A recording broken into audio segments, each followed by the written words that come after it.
Common Magician here with Guess the Method trick number 8.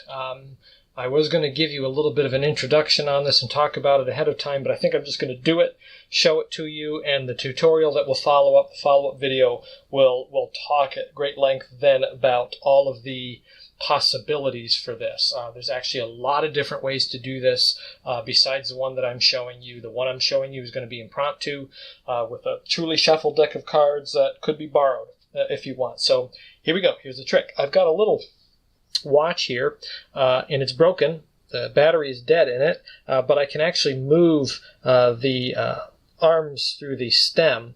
And what I want to do is I'm actually going to set this very quickly. I'm just going to set this to an approximate time and set this aside for right now. I'm going to leave it upside down, face down, just for a moment. I also need a deck of cards. This is a regular deck of cards, and it should be shuffled by the spectator any way that they choose to their liking and to their satisfaction.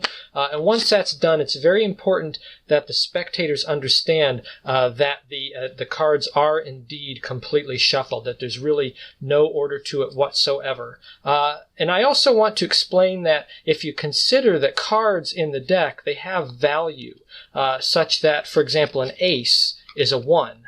Right? A 2 is a 2, all the way up through 10. And then when you get to the jack is an 11, and the queen would be 12. And these could correspond potentially with the numbers that are on a clock face, 1 through 12. We also can use multiple cards to come up with more compound numbers, 2-digit numbers, for example. So what we have here is a completely shuffled deck. Everything's out of order, as you can see. And I just want you to help me very quickly to find a location. And the way we're going to do this, I just want you to reach out with a finger and touch the back of any card that you want. So let's say that you stop right here, and I'm going to very freely break the deck at that point of your choosing. And we're going to use these cards over here. If I turn this over, you'll see that we have a few cards that are at this spot. We have a 4, we have a 10, we have a 5, and we have a 3. 4, 10, a 5, and a 3. Now, what I want to show you here is that inside of this watch, if I turn it over, we'll find something very interesting.